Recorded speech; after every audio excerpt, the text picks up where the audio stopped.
My ex from 15 years ago called me and said, "I need you to donate your kidney to me." I laughed at her. "Ask someone else. Your body hasn't rejected an organ in 15 years anyway." I went to hang up, but she quickly spoke. "It's not for me," her voice cracked. "It's for my son. He's 9, please." I felt bad for maybe 4 seconds. Then I remembered who I was talking to. "Celeste, I'm sorry about your kid, but no, I'm not doing that." She hung up. An hour later, someone knocked on my door. It was Celeste, and my brother Lennox was with her. "We need to talk," Lennox said, pushing past me into my apartment. Celeste followed, crying. "Lennox, what are you doing here?" I asked. "Helping someone who actually needs help," he shot back. They spent the next hour tag-teaming me, Celeste crying about her dying son, Lennox calling me a heartless coward. Every time I asked why he was here, he diverted the subject to me being selfish. Finally, after a million no's, Celeste looked me dead in the eye and said, "You're going to donate whether you like it or not." Over the next week, they kept ambushing me together.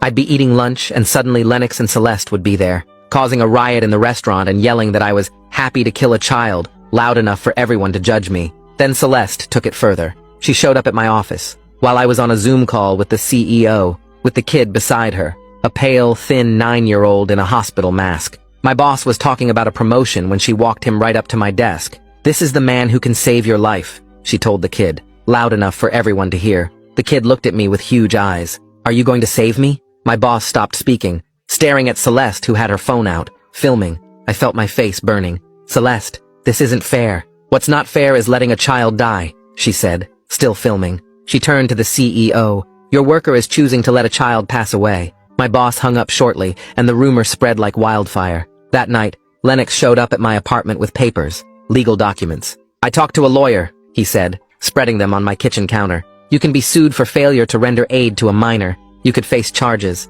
I picked up the papers. They looked official. Court letterhead, legal language, the whole thing. "Just sign the consent form," Lennox said, "or deal with this in court." I told him to get out. The next morning I was researching these documents when Lennox texted me, "Good luck." Before I could even respond, my doorbell rang.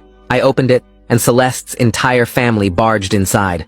Her mom, her dad, even her grandmother in a wheelchair. They surrounded me in my own living room.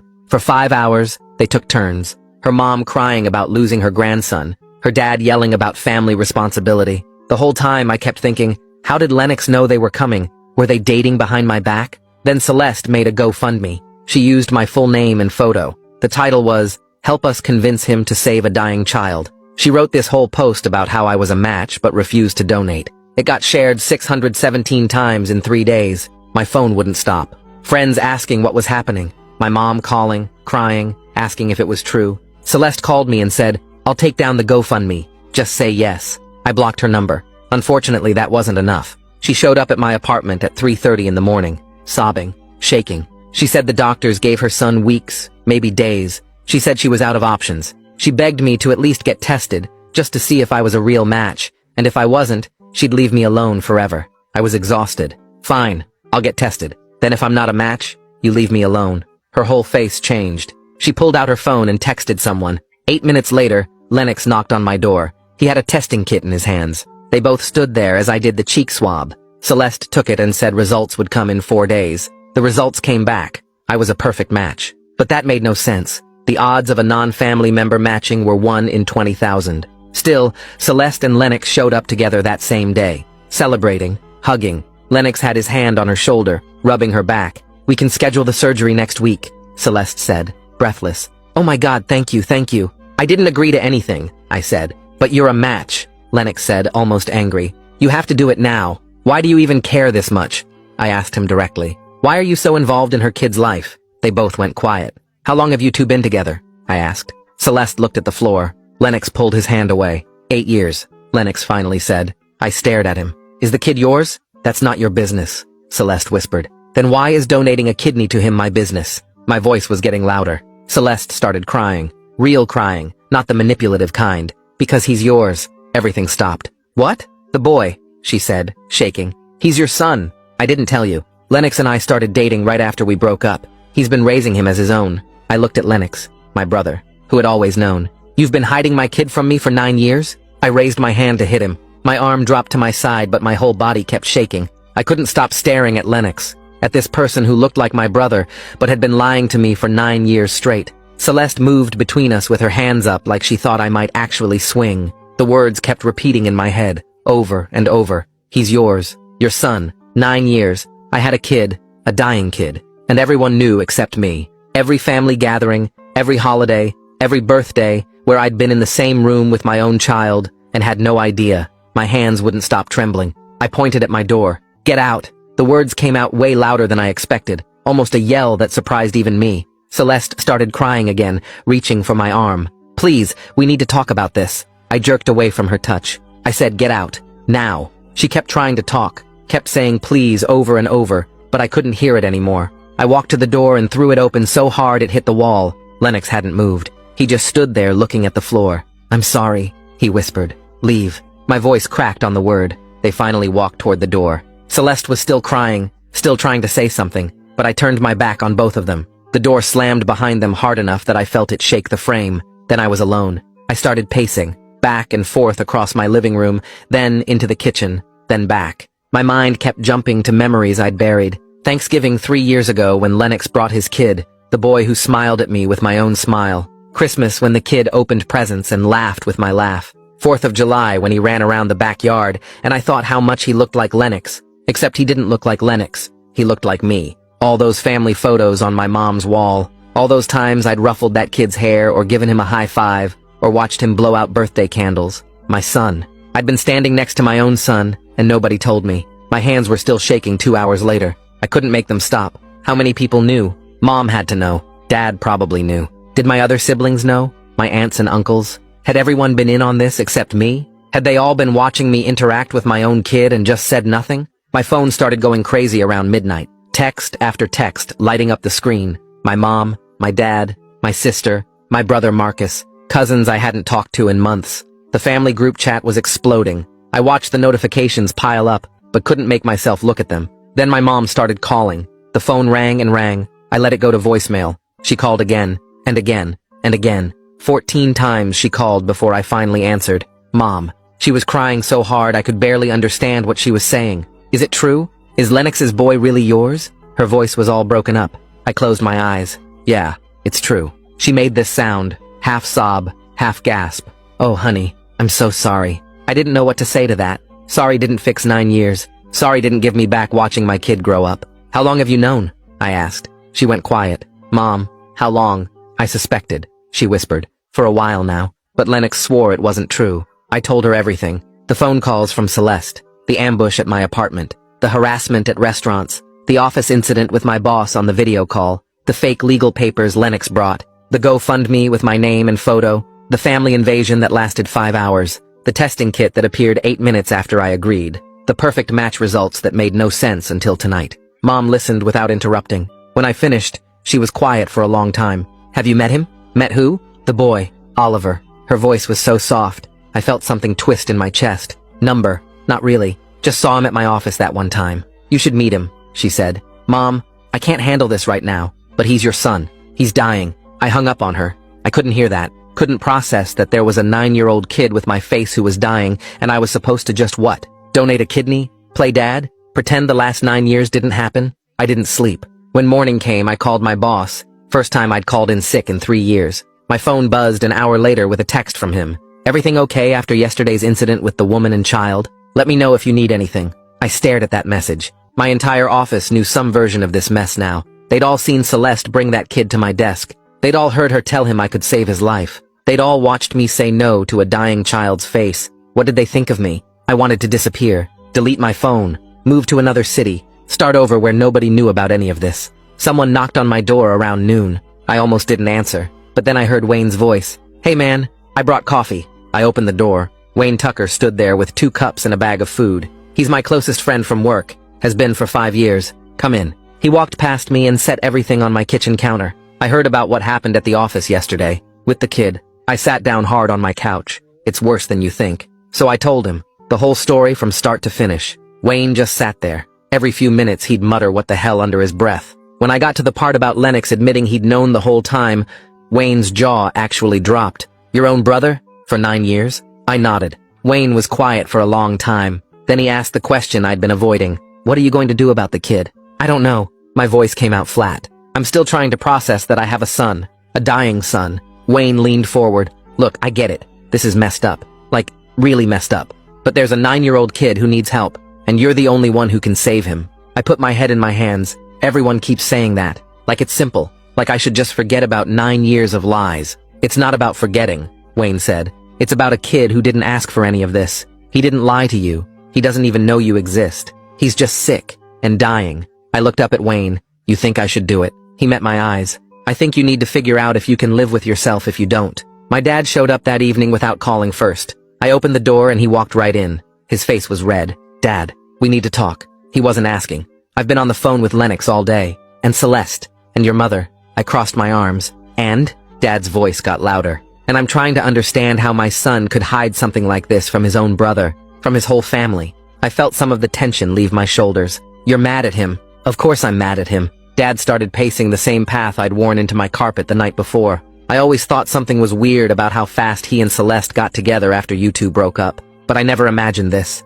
He stopped and looked at me. 9 years. He looked me in the eye at Christmas and Thanksgiving and birthdays and lied. Lennox called me this morning, Dad said. His voice got quieter, crying, begging me to convince you to help. I waited. He admitted everything. Said Celeste told him she was pregnant right after you two split. Said she didn't want you to know. Said he agreed to raise the boy as his own because he loved her and wanted to be a father. Dad's voice cracked on the last word. I watched my father's face crumble. One of my sons lied to this family for 9 years, and now the other son has to decide if he's going to save a child's life. How am I supposed to process that? I didn't have an answer. Neither of us did. We just stood there in my apartment while the weight of it all pressed down on us. Dad stood there for another minute before he grabbed his coat from my couch. He walked to the door and turned back to look at me. His eyes were red and tired. He opened his mouth like he wanted to say something else, but nothing came out. Then he just nodded once and left. I heard his footsteps in the hallway getting quieter until my apartment was silent. I sat down on my couch and stared at the wall. My phone buzzed with another text from someone in my family, but I didn't look at it. I couldn't deal with anyone else's opinions right now. Around 10 that night, I gave up trying to sleep and opened my laptop. I typed in kidney donation and started reading. The first website was from a medical center, and it had a whole section about living donors. I learned that you could live a normal life with 1 kidney, because 1 kidney could do the work of 2. But the surgery itself had risks. Bleeding, infection, blood clots, damage to nearby organs. The recovery time was 6 to 8 weeks before you could go back to normal activities. I clicked on another site that talked about long-term effects. Most donors did fine, but there was a small chance of high blood pressure or kidney disease years later. Some donors had chronic pain at the surgery site. I kept reading for hours, my eyes burning from the screen. Every website said the same thing. It was generally safe, but there were risks. No surgery was completely safe. Around 3 in the morning, I found myself typing Celeste's name and GoFundMe into the search bar. Someone had archived the page before she took it down. I scrolled through it and felt sick. The title was still there at the top. Help us convince him to save a dying child. She had used a photo of me from my company website. Below that was her whole story about how I was a perfect match, but refused to help. The comments section had over 200 responses. Monster. Heartless. How can you let a child die? I hope karma gets you. Someone wrote that they hoped I got kidney disease myself, so I'd know how it felt. Another person said I should be forced to donate. A woman wrote 3 paragraphs about how her son died waiting for a transplant, and how people like me were murderers. I closed the laptop and sat in the dark. These people didn't know anything about the situation. They didn't know about the lies or the manipulation or the 9 years of deception, but they were all convinced I was evil. The next morning, someone knocked on my door around 8. I was still on the couch where I'd fallen asleep. I opened the door, and my mom was standing there with a bag of breakfast food and a photo album under her arm. She walked in without asking and set everything on my kitchen counter. I could smell the coffee and bagels, but I wasn't hungry. Mom sat down at my table and opened the photo album. She patted the chair next to her. I sat down, and she turned the album so I could see. The first picture was Celeste pregnant. She was maybe 6 months along, wearing a blue dress, smiling at the camera. I'd never seen this picture before. Mom flipped the page and there was a newborn baby in a hospital blanket. Then more pictures. The baby at maybe 6 months old, a toddler taking his first steps, a little boy at what looked like a family Christmas party, and I recognized my parents' house in the background. I looked at Mom. She had tears running down her face. She told me she'd been keeping this album separate from the others. She said she suspected the truth, but Lennox made her promise not to say anything. He told her it would destroy the family if anyone found out. I stood up fast enough that my chair scraped against the floor. I asked her how long she'd known. She said she didn't know for sure until a few days ago when Lennox admitted everything, but she'd suspected for years. She thought she was protecting everyone by staying quiet. I told her she wasn't protecting me. She wasn't protecting the kid either. We both deserved to know the truth. Mom started crying harder and said she was sorry. She said Lennox convinced her that telling the truth would tear the family apart, and she thought keeping the secret was the right thing to do. She kept saying she was sorry over and over. I sat back down because I was too tired to stay angry. Mom flipped to the back of the album and pulled out a loose photo. She slid it across the table to me. It was recent, maybe from last week. A boy in a hospital bed, pale and thin with tubes in his arm. But I could see my eyes looking back at me from that photo. My nose, even the same weird cowlick in his hair that I'd always hated on myself. Mom's voice was quiet when she said that was him now. That was my son. I picked up the photo and stared at it. This wasn't some abstract concept anymore. This was a real kid who looked like me, who had my features, who was dying while I sat here being angry. Mom asked if I would at least meet him, just once. I didn't have to decide anything about the donation, but she thought I should see him in person. I said fine, but only at the hospital with medical staff there, and it didn't mean I'd decided anything. Mom nodded fast and said she'd set it up for tomorrow. She hugged me before she left, and took the breakfast food with her because I still hadn't touched it. I spent the rest of that day and all night thinking about that photo. I barely slept, just kept rehearsing what I might say to a 9-year-old who didn't know I existed. The next afternoon I drove to the hospital. Mom had texted me the room number and floor. I found the transplant coordinator's office first, because that's what Mom had arranged. The coordinator was a woman in her 40s, professional and calm. She sat me down and explained the whole process, without any guilt trips or emotional manipulation. She said the child had weeks at most, maybe just days. His kidney function was at 15% and dropping. She confirmed I was an unusually perfect match, which explained why they'd rushed the test results. The timing made more sense now. It was urgent. She asked if I wanted to know the child's name before I met him. I realized I'd never asked. Through this whole nightmare, I'd never once asked what my son was called. The coordinator told me his name was Oliver. Something about hearing the name made him real in a different way. Not just the boy or the kid. Oliver. A person with a name. The coordinator walked me to his room on the pediatric floor. When we got there, Celeste and Lennox were both inside. I could see them through the window. The coordinator knocked and asked them to step out. Lennox started to argue, but Celeste grabbed his arm and pulled him into the hallway. They both looked terrified when they walked past me. They knew this meeting would determine if their son lived or died. I walked into the room and saw him for the first time. Oliver was smaller than I thought he'd be, way thinner than a 9-year-old should be. His skin was pale, almost gray, and he had tubes running from his arm to an IV pole next to the bed. He was sitting up, playing some kind of handheld game console, his thumbs moving fast over the buttons. When the door opened, he looked up at me and smiled. It was my smile, the exact same crooked grin I saw in the mirror every morning. My chest felt tight. The coordinator stepped forward and gestured toward me. She told Oliver I was a friend who might be able to help with his situation. Oliver's smile got bigger, and he said hi in this quiet voice. I managed to say hi back even though I couldn't stop staring at his face. He had my eyes, my nose, even that stupid cowlick in his hair that I'd always hated on myself. This was real. This wasn't some abstract concept anymore. This was a kid who looked exactly like me, sitting in a hospital bed with tubes in his arm. The coordinator pulled up a chair for me, and then stepped back to give us space. I sat down and asked Oliver what game he was playing. He lit up and started explaining the whole plot, talking about characters and levels and boss fights. His hands moved while he talked, showing me combos and special moves. I asked questions about the game and he answered each one, getting more excited as he went. We talked about his favorite foods next. He said he missed pizza more than anything, that the hospital food was terrible. He did this impression of one of his nurses, making his voice all high and bossy, saying he had to eat his vegetables. I laughed without meaning to. He was funny, smart too. He told me about his school, about his teacher and his friends, and how he used to play soccer before he got too sick. He said he missed recess the most, running around outside with his friends. Now he just stayed in this room all day, playing games and watching TV. 20 minutes went by without me noticing. He kept talking and I kept listening, and for those 20 minutes I almost forgot why I was there. Then Oliver looked right at me and asked if I was going to give him my kidney. I froze. The coordinator started to move forward, probably to stop the conversation, but Oliver kept talking. He said his mom told him there was someone who was a perfect match,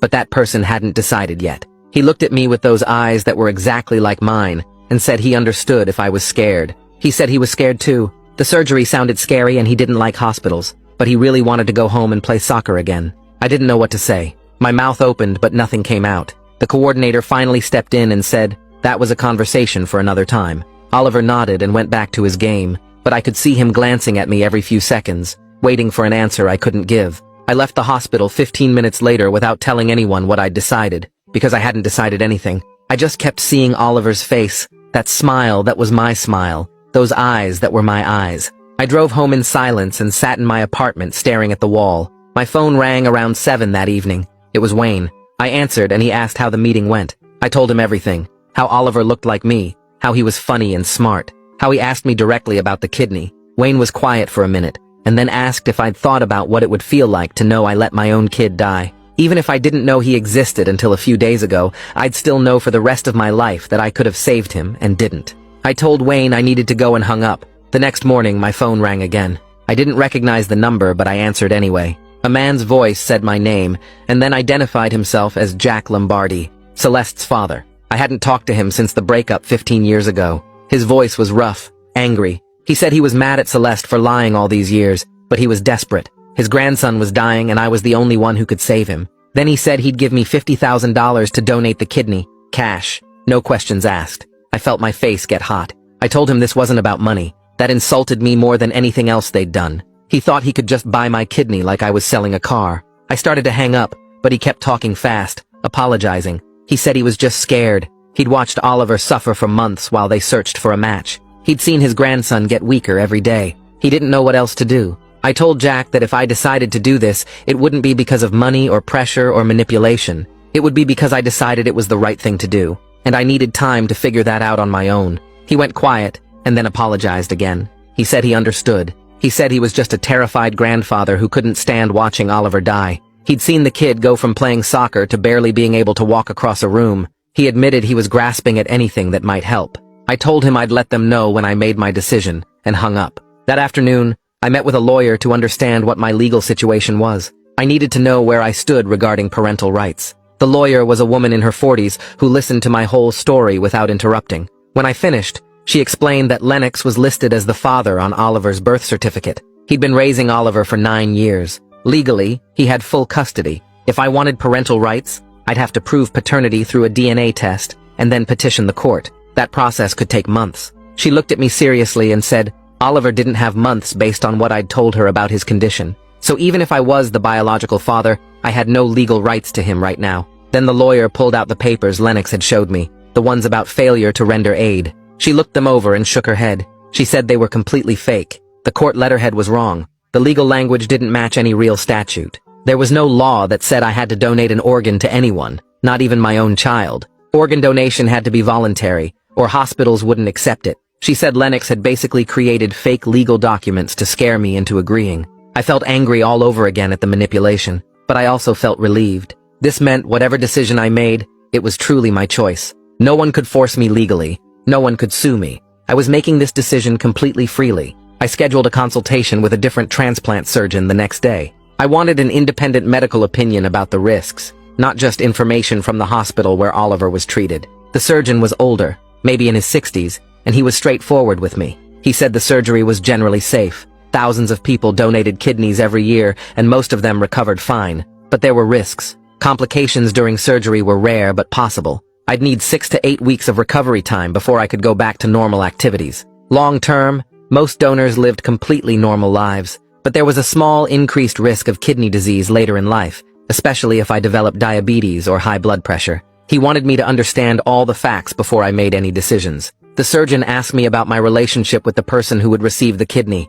I told him the whole messy story, about Celeste and the breakup, about finding out Oliver was my son, about the 9 years of lies, about all the manipulation and pressure. He listened without saying anything, and when I finished, he was quiet for a long moment. Then he said he'd seen a lot of complicated family situations in transplant medicine over the years, but this was definitely unique. He told me that donation had to be my choice, made freely without any pressure. If the hospital ethics board thought I was forced or manipulated, they wouldn't approve the transplant. It had to be my decision, and mine alone. I thanked him for being honest, and left his office with a lot to think about. I spent the next 3 days at my apartment, avoiding everyone. Wayne called me twice a day until I finally picked up on Thursday morning. He told me hiding at home was making everything worse, and I needed to come back to work. Requested Reads is on Spotify now. Check out link in the description or comments. I argued that everyone knew something happened, and it would be awkward. He said it was already awkward, and sitting alone wasn't helping anyone. I agreed to come in Friday.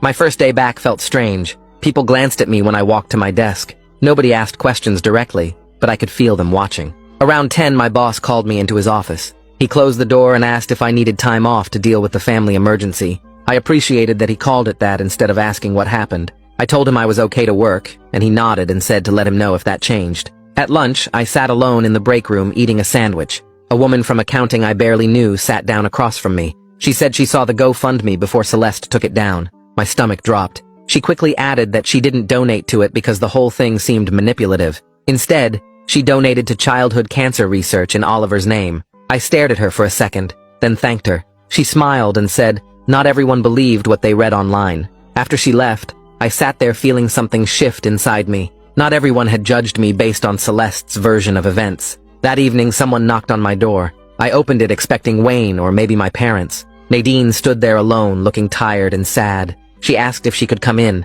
I let her inside and we sat in my living room. Unlike her husband's anger or Celeste's manipulation, Nadine just seemed heartbroken. She told me she didn't know about the paternity deception until recently. She said she was ashamed of her daughter's choices. Then she asked me to please consider helping Oliver. Not for Celeste or Lennox, but for an innocent child who didn't deserve to die because adults made terrible decisions. I didn't say anything at first. Nadine pulled out her phone and asked if she could show me something. I nodded. She opened her photo app and started playing videos. The first one showed Oliver at his 5th birthday party. He was laughing and blowing out candles while other kids cheered. The second video was his first day of school. He wore a backpack almost as big as he was and waved at the camera. The third was from a soccer game last year. Oliver ran down the field and kicked the ball into the goal, then jumped up and down celebrating. In every video, he looked full of energy and life, so different from the pale, sick child I met in the hospital. Nadine was showing me who Oliver was before the illness. It was working because I could see the life being stolen from him. I told Nadine I was leaning toward doing the donation.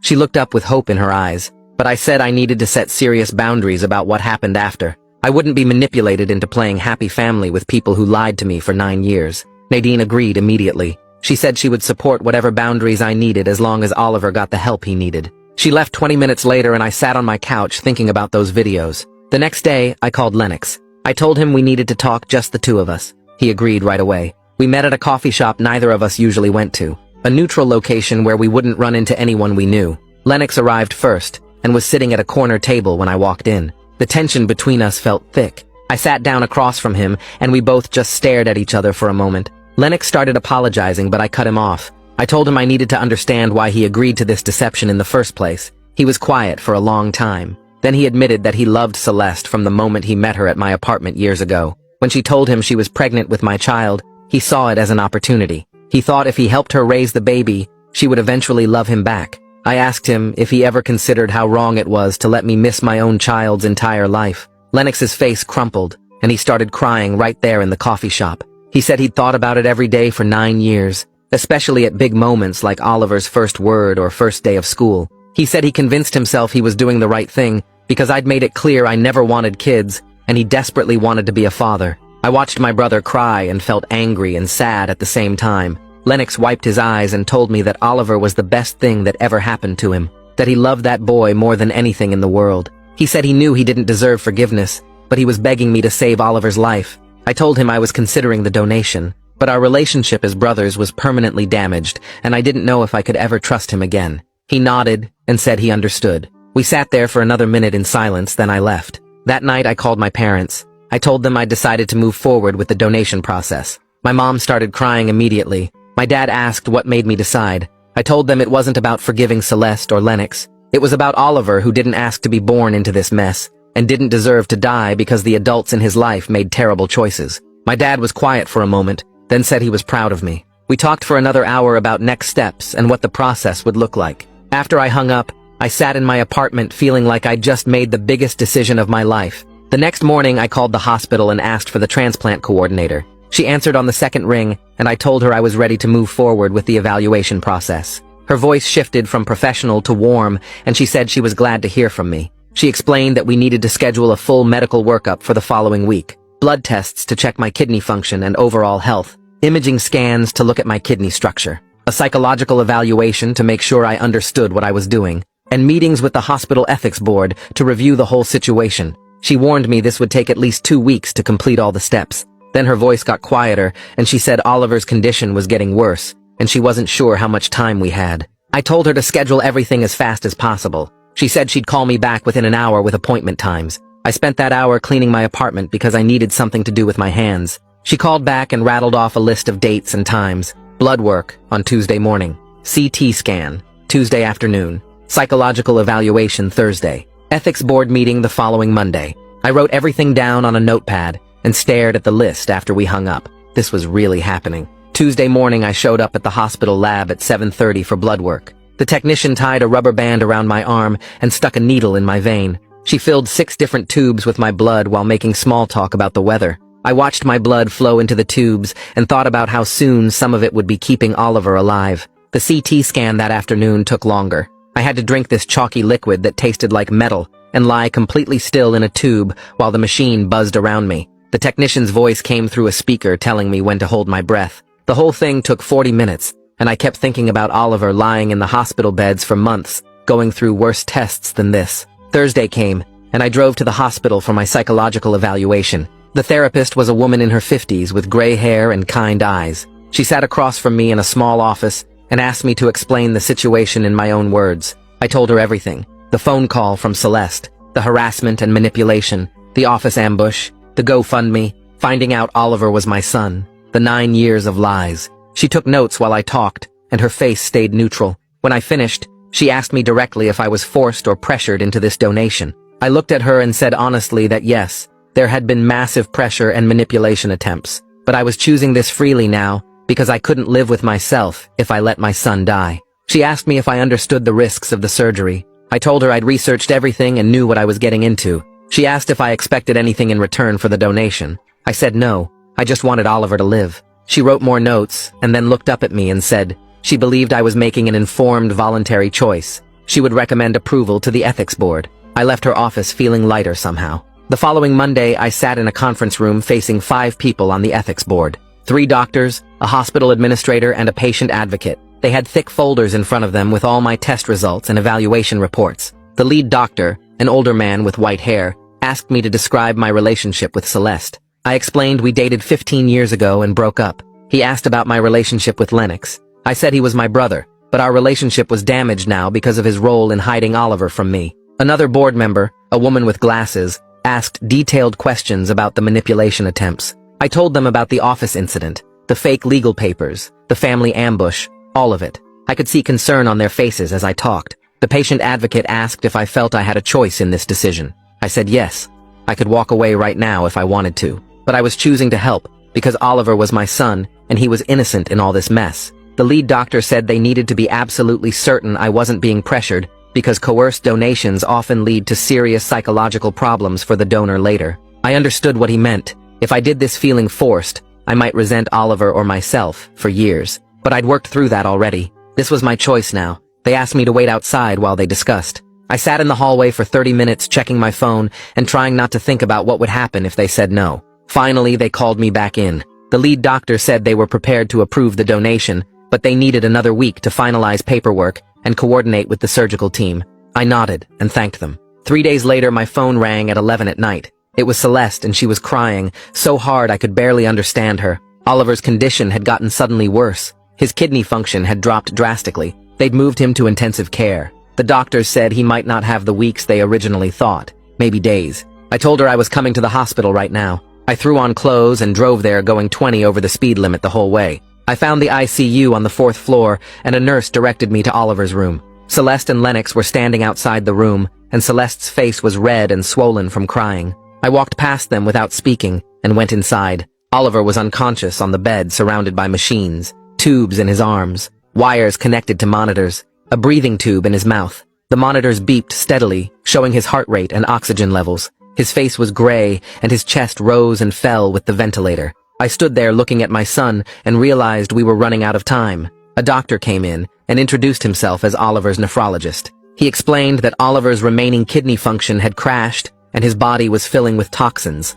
They had him on dialysis, but it was only buying time. Without a transplant very soon, maybe a week at most, Oliver would die. I asked if the ethics board could speed up their approval. The doctor said he would contact them immediately about the emergency situation. I sat in a chair next to Oliver's bed and watched him breathe.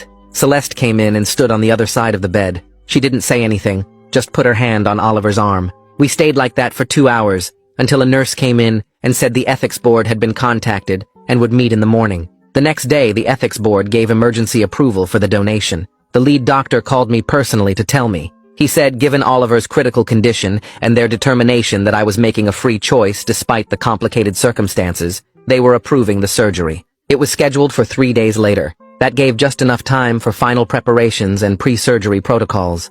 I asked when I could see Oliver again. The doctor said he was still in intensive care but stable enough for short visits. I went to the hospital that afternoon. Oliver was awake this time, though he looked weak and tired. I'd asked Celeste and Lennox to stay away. I wanted to talk to him alone. I pulled a chair up next to his bed and sat down. Oliver looked at me with those eyes that were exactly like mine. I told him I was going to give him my kidney. He was quiet for a moment, and then asked why I was helping him when we just met. I didn't know how to explain everything, so I just said, sometimes people help each other because it's the right thing to do. It felt like a cop-out answer, but I didn't know what else to say. He seemed to accept it, though. Oliver asked if I would come visit him after the surgery. I promised him I would. He told me he was scared of the surgery. I admitted I was scared too. We sat together for a while after that, not talking, just existing in the same space. I felt something shift inside me. This connection I didn't expect. This was my son. Regardless of all the lies and manipulation and betrayal, he mattered to me. His life mattered. I stayed until a nurse came in to check his vitals and said he needed to rest. The day before surgery, my whole family showed up at the hospital. My parents came first, then my other siblings, then aunts and uncles I hadn't seen in months. Everyone crowded into the family waiting area on Oliver's floor. People were hugging me and crying and saying they were proud of me. It felt overwhelming, like this was both a funeral and a celebration at the same time. The emotional intensity made my head hurt. Lennox stayed in the background the whole time. I noticed he couldn't look me in the eye. He kept his distance and talked quietly with Celeste in the corner. My mom kept touching my face and telling me everything would be okay. My dad stood next to me with his hand on my shoulder like he was afraid I might disappear. After an hour of this, I needed air. I went outside to the parking lot and just stood there breathing. That evening, Celeste found me in the hospital cafeteria. She asked if we could talk privately. I almost said no, but something in her face made me agree. We went to an empty conference room down the hall. Celeste sat across from me and said she knew nothing she could say would make up for what she'd done, but she wanted me to understand why she made the choices she did. She explained that when she found out she was pregnant 15 years ago, she was terrified. We'd just broken up. She didn't know what to do. When Lennox found out and offered to help raise the baby, it seemed like the perfect solution. I didn't want kids. Lennox desperately did. It seemed like everyone would be better off. I listened without interrupting. When she finished, I told her that her reasoning didn't matter. She stole 9 years of my son's life from me. She stole 9 years of Oliver knowing his real father. Those years were gone, and nothing could bring them back. Celeste started crying. Real crying, not the manipulative kind from before. She said she knew, that she'd lived with the guilt every single day, that she'd watched Oliver grow up and wondered constantly if she'd made the right choice. She said after the surgery, if I wanted to be part of Oliver's life, she wouldn't fight me on it. She would tell him the truth about who I was. I didn't say anything to that. I just stood up and left the room. Tomorrow they would cut me open and take out one of my kidneys. Tomorrow Oliver would get a chance to live. Everything else could wait until after that. The morning of surgery I woke up at 5 and couldn't eat anything because of the pre-op rules. A nurse came to my room at 6 to start the IV and go over the consent forms one last time. She had me initial about 15 different spots on the paperwork. Each one felt heavier than the last. The surgeon came in around 7 and explained the whole procedure again. He drew a diagram on the whiteboard showing which kidney they'd take and how they'd remove it. He said the surgery would take about 4 hours and I'd wake up in recovery. I signed the final consent form and they wheeled me down to pre-op. The room was cold and bright. Other patients were separated by curtains. I could hear someone crying 2 beds over. A different nurse came and gave me something to help me relax. She said it would make me feel floaty. It did. While I waited for them to take me back, I kept thinking about how in 24 hours part of me would be inside Oliver, keeping him alive. The thought scared me and felt important at the same time. They came to get me around 8:30. The last thing I remember is the anesthesiologist telling me to count backward from 10. I made it to 7. I woke up and everything hurt. My whole left side felt like someone had torn it open, which I guess they had. The recovery room was dim, and I couldn't focus my eyes right. A nurse was checking my blood pressure. She saw me looking around and told me the surgery went perfectly. 4 hours like they said. The kidney was already working in Oliver's body. She said that was really good news. My parents were there when I could see straight. Mom was crying but smiling at the same time. Dad stood next to the bed and squeezed my hand. He didn't say anything, just squeezed. The pain medication made everything fuzzy, but I remember feeling relieved it was over. Mom kept touching my face and telling me I did a good thing. I wanted to tell her it didn't feel good yet. It just felt like pain, but the drugs made talking hard, so I just closed my eyes. The first 2 days were worse than I expected. The pain was intense, like someone was stabbing my side every time I breathed. I couldn't move without help. A nurse had to hold me up just to use the bathroom. That was embarrassing. I couldn't sleep more than an hour at a time because every position hurt. Wayne showed up on the second day with magazines and a bag of snacks I couldn't eat yet. He sat in the chair next to my bed and made jokes about how I was a hero, even though I was just lying there complaining. I told him heroes probably don't cry when they try to sit up. He laughed and said heroes probably do. The nurses kept telling me Oliver was doing great. His body accepted the kidney right away. His numbers were better than anyone expected. They said he'd probably leave the hospital before me. That made the pain feel worth it, sort of. On the third day, they wheeled me down to see Oliver. I was still in a hospital gown and connected to an IV pole. A nurse pushed my wheelchair through 3 hallways to get to his room. He was in a regular room now, not intensive care anymore. When I came through the door, he was sitting up in bed playing a video game. He had color in his face. Real color, not the gray pale look from before. When he saw me, he smiled. That same smile I'd seen in the mirror my whole life. He put down the game and said, "Thank you for saving his life." Just like that. Simple. Direct. I had to look at the wall because my eyes were getting wet. I didn't want him to see me cry, but I couldn't help it. Something about seeing him healthy broke something loose in my chest. Oliver asked why I was crying. I wiped my face and told him I was just happy he was okay. He nodded like that made sense. Then he said his mom told him we were going to talk about something important after we both felt better. He seemed curious but not scared, just interested, like she'd promised him a surprise. I realized right then that Celeste was planning to tell him I'm his biological father. My stomach dropped. I had no idea how he'd react to that. Would he be angry? Confused? Would he hate me for not being there his whole life? I looked at him playing his game and felt scared in a way the surgery hadn't scared me. This was different. This would change everything. Over the next week, both of us kept recovering. I had physical therapy every day to help me get my strength back. A therapist would come to my room and make me walk the hallways. At first, I could barely make it to the door. By day 5, I could do 2 laps around the floor. The pain went from stabbing to a deep ache, more manageable. I could breathe without wanting to scream. The transplant team came by every morning to check on me. They were excited about how well Oliver's body was accepting the kidney. His numbers were better than they expected for this stage. They said he was already talking about going back to the school, wanting to play soccer again. The doctors kept using words like remarkable and exceptional. I just felt tired and sore. 2 weeks after surgery, Celeste and Lennox asked me to meet with a family therapist. I almost said no, but they said it was to plan how to tell Oliver the truth. I agreed, because he deserved to know. The therapist was a woman in her 40s with gray hair. She sat us down in a conference room and asked questions about Oliver. What he knew, what he didn't know, how we thought he'd react. She helped us figure out how to explain everything in a way a 9-year-old could understand. We decided to tell him I'm his biological father, but Lennox is his dad in every way that matters. That nothing about his family would change. He'd just have one more person who cared about him. The therapist said to expect confusion and questions, maybe anger. She said to be honest and patient. Let him process at his own speed. Telling Oliver was one of the hardest things I've ever done. We all sat in his hospital room, me and Lennox and Celeste. Oliver was playing his game when we came in. Celeste asked him to turn it off. She said we needed to talk about something important. He looked nervous then, put the game down slow. Celeste started by saying she'd made a mistake a long time ago by not telling him something. Oliver looked at me, then at Lennox, then back at Celeste. She told him I was his biological father, that I didn't know about him until recently. Oliver's face went confused. He asked why nobody told him before. His voice got higher, almost crying. Lennox explained that they made a mistake by keeping it secret, that they were sorry. Oliver stared at me for a long time. Then he asked if I was going to try to take him away from Lennox. My throat got tight. I promised him that Lennox was his dad, that nothing would change that.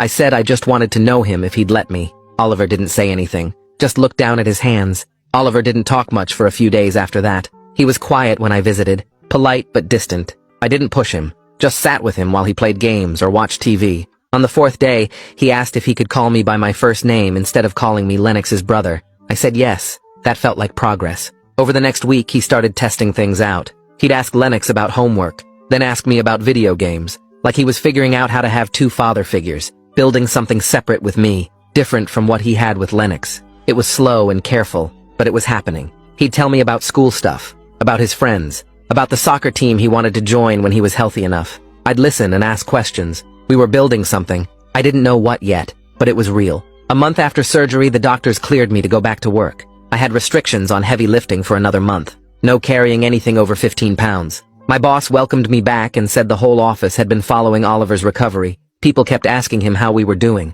When I got to my desk, there were cards from coworkers I barely knew. Get well soon messages. Some had donated to kidney disease research in Oliver's name. Several people stopped by my desk that first day. They said what I did was incredible, that I was brave. I didn't know what to say to that. I just felt uncomfortable, like they were seeing me as some kind of hero. But I wasn't. I was just a guy who did what felt right, what I had to do. The attention made my skin itch. I wanted to tell them it wasn't that simple, that the whole situation was complicated and messy. But I just said thank you and tried to focus on my work. A week later, Lennox texted asking if we could meet for coffee. I stared at the message for 10 minutes before responding. We met at a place neither of us usually went to, a small shop downtown with uncomfortable metal chairs. He was already there when I arrived, looking nervous and tired. We sat across from each other and didn't speak for almost 5 minutes. Finally, he asked how I was feeling after the surgery. I told him I was fine. He nodded. The silence stretched out again. I asked him why he wanted to meet. He said he thought we should try to talk regularly for Oliver's sake. I didn't want to, but I agreed. We decided on Wednesdays at 7. That first meeting lasted 20 minutes and felt like hours. The next week was the same. Awkward pauses, careful words, me getting angry about something he said, him getting defensive. But we kept showing up. By the 4th week, we could almost have a normal conversation about Oliver's soccer practice or his favorite video game. It wasn't forgiveness. It was just two people trying to exist in the same space without exploding. Sometimes I'd look at him and remember he stole 9 years from me. Other times I'd see how much he genuinely loved Oliver, and that made it slightly easier. We were building something. I didn't know what, but it was better than the hatred that had been there before. Around the same time, I sat down with Celeste at a coffee shop near her house. I told her exactly what I wanted. I wasn't trying to be Oliver's dad in the way Lennox was, but I wanted to be present for important moments. School events, doctor appointments, family gatherings. She agreed immediately. She said she'd include me in everything, and promised no more manipulation or pressure about anything. I made it clear that if she ever pulled anything like the GoFundMe or the office ambush again, I was done completely. She nodded and said she understood. She looked different from she had during all the chaos. Calmer, less desperate. She thanked me again for saving Oliver's life. I just nodded. We weren't friends. We'd never be friends, but we could work together for Oliver. That's all that mattered. 3 months after the surgery, I went with Celeste and Lennox to Oliver's follow-up appointment. The transplant doctor came in with a huge smile. She said the kidney function was excellent, better than they'd hoped. Oliver's body had accepted the transplant perfectly. He was officially cleared to return to the school full-time, to rejoin his soccer team, to be a normal 9-year-old again. Oliver pumped his fist in the air when she said soccer. Celeste started crying. Lennox hugged her. I stood there watching my son celebrate being healthy and felt something shift in my chest. This was real. He was going to be okay. The doctor said Oliver would need regular checkups and medication for life. But compared to dialysis and being constantly sick, this was everything. Oliver turned to me and said thanks again. I told him he didn't need to keep thanking me. He grinned and said he'd thank me every time he scored a soccer goal then. A few weeks later, Oliver asked Celeste if he could spend a weekend at my apartment. She looked at Lennox. He looked at me. I said I was okay with it if they were. We set it up for the following Saturday. I spent the entire week making sure my apartment was ready. I bought snacks he'd like, made sure I had games he'd want to play. When Celeste dropped him off on Saturday morning, I was more nervous than I'd been before the surgery, but Oliver walked in like he'd been there 100 times. He dumped his backpack on my couch and asked what games I had. We spent the weekend playing video games and watching movies. He talked about school and his friends and his favorite superhero. I listened and asked questions and made jokes that made him laugh. Sunday night, when Celeste came to pick him up, Oliver hugged me before leaving. It felt natural, like we'd been doing this for years instead of weeks. After he left, I sat on my couch and realized I'd just had a normal weekend with my son. It wasn't complicated or painful. It was just good. My mom called a few days later. She said she wanted to have dinner with me, just the two of us. We met at a restaurant near my apartment. She looked at me for a long time before speaking. Then she apologized again for keeping the secret. I told her I understood she was in an impossible situation, that Lennox had put her there. She said she'd been watching me with Oliver over the past few months, that she could see I was really trying to build something with him. She was proud of me. My dad called the next day and said basically the same thing, that he was proud of how I'd handled everything, that I could have walked away after the donation, but instead, I chose to step up and be present in Oliver's life. Hearing that from him meant more than I expected.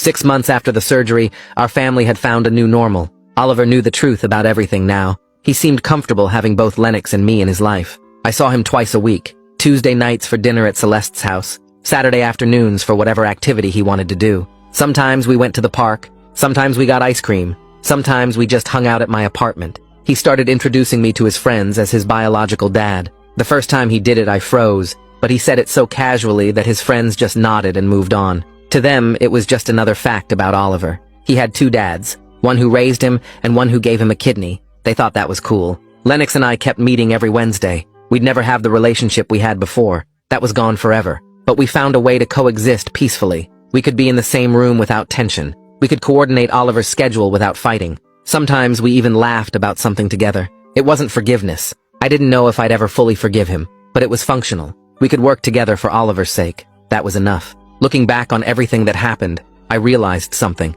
Despite all the lies and manipulation and betrayal, something good came out of it. I had a son I didn't know existed. He was alive and healthy because I made the choice to help him. Our family was complicated and messy. Nothing about this situation was normal or ideal, but Oliver was thriving. He was playing soccer again, getting good grades, making jokes, being a regular kid, and I got to be part of his life going forward. That didn't erase the pain of what was stolen from me. Those 9 years were gone forever. I'd never get to see his first steps, or hear his first words, or take him to his first day of school, but I had now. I had the chance to build something with him from this point forward, and right now, that felt like enough. Well, that's the dramatic ending to an otherwise average story. If you made it this far, I both admire and worry about you. Go ahead and subscribe, because clearly, you enjoy this chaos. See you in the next one.